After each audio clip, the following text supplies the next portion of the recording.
Hi, I'm Jennifer Bowker in Seattle. This is Brandon Huffman, National Recruiting Analyst for Scout.com. You guys put out the Scout 300 for 2015, and as you look at that list, talk about the 4 and 5 stars that are proving that they deserve to be there. Well, there's been a couple of guys that we've gotten a chance to see over the course of the last 3 or 4 weeks that, there's a reason that we thought highly of them. There's a reason that we put them on the list. A couple guys that I've gotten a chance to see. Henry Roberts is the 4-star offensive lineman from Bellevue.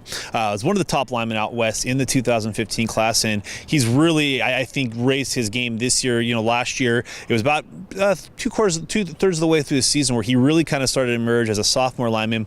Now this year, he's becoming the guy that Bellevue's running behind, and he's definitely the top lineman in the state of Washington and one of the top linemen, I think, in this class nationally, and a guy that I really think is kind of cementing himself as a top lineman. Another guy is Chico McClatcher from down in Federal Way, just a real versatile athlete. He's not the biggest guy in the world, but he's not necessarily a guy that completely blows you away with his speed, but his football speed is top notch. His ability to cut and change a direction is really impressive. His balance is really good, and I think he's shown that he can be a running back, he can be a slot receiver, he can even play on the defensive side of the ball, he can return kicks and punts. Both those guys are 4 stars, but guys that I think have really shown, maybe there were some questions about if they belong on the 4-star list or on the Scout 300. I think that they really have shown this year that they absolutely belonged on that list. 2 of the players that get a lot of attention, and deservedly so, Josh Rosen and Ricky Town, but also Jake Browning and Brady White. They're 4-star quarterbacks. How is their recruiting going? Well, in Brady White's case, curiously, he still only has 1 offer from San Jose State, but I think a lot more schools are, with the yards he's thrown for in the first 4 games and the versatility he's shown as a quarterback, not just be a pure passer like Hart's been known for, I think will raise the awareness of him, whereas Browning has just put up, video game numbers.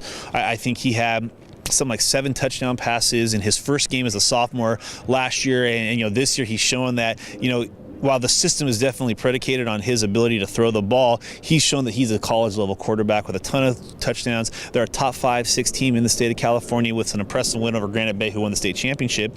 And Jake Browning's a big reason for that. He's the top quarterback in Northern California. I think most of the Pac-12 is recruiting him. Half the Pac-12 has offered him. And I think once Josh Rosen makes a decision here, Ricky Town's already committed to Alabama, but once Josh Rosen makes a decision, I think that the schools that miss out on Rosen will then turn their attention to Browning. But both Browning and White have put up some impressive numbers, and I think that plenty of offers are going to come their way between now and spring.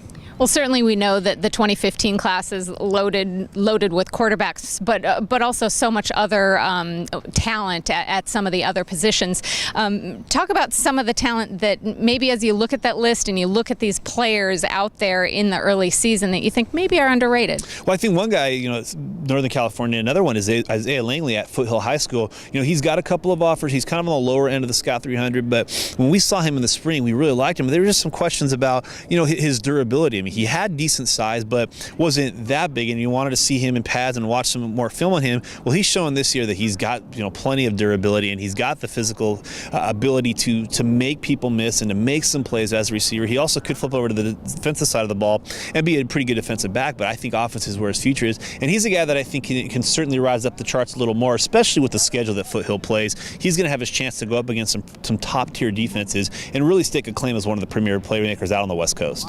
And there are, of course, those players that did not make this Scout 300 list, and if you got a do-over, as you're watching these games, who might you reconsider? Well, fortunately, we get plenty of do-overs between now and these guys sign. I think one guy that we probably missed on a little bit early on was Cameron Scarlett out of Portland Central Catholic. I got a chance to see him earlier in September, and he basically was going mano-a-mano with the #1 player in Oregon, Joey Alfieri, who's a 4-star, one of the top linebackers in the country, and the 2 of them were almost having a one-on-one duel. You can't really do that in football, but these guys were making each other score, and it was like, anything you can do, I can do better. He had a 90-yard kickoff return. He had a couple touchdowns in about a 6-minute span, and his brother's a defensive lineman at Cal. He doesn't have the size that his brother has, but he's got way more athleticism than his brother has, and I think he could be a running back at the next level. He could play in the slot. He could definitely can return kicks or punts. I think he may even be able to flip over to the defensive side of the ball and play, but he's a guy that probably has an early chance to be one of the top players in the Northwest, if not the top player in the state of Oregon, and a guy that I think, when we update the rankings in the spring, he's certainly going to find himself on there. Going down to Southern California, another guy who's a playmaker, Levon Alston. And, in this day and age of kind of the smaller guys making plays despite not having the bigger size, but having that speed and that vision and that skill set. Alston's one of the top sprinters in the state of California, had a great year in track as a sophomore, and now this year is showing that, he's a guy that you get the ball into his hands and you get him out into space, it's over. And so he's another guy from a great program in St. Bonaventure, had a great game against Corona Centennial in a loss, but with Ricky Town for the next 2 years, you could expect the two of those to be a nice little pass-catch combo. And so another guy that I think, because he's got the versatility to make plays at a variety of positions, will find himself on the list in the spring. So let's call it refinement, not do-over, right? There you go. I like refinement or revisions or anything but, a do-over. You can watch it all at scout.com.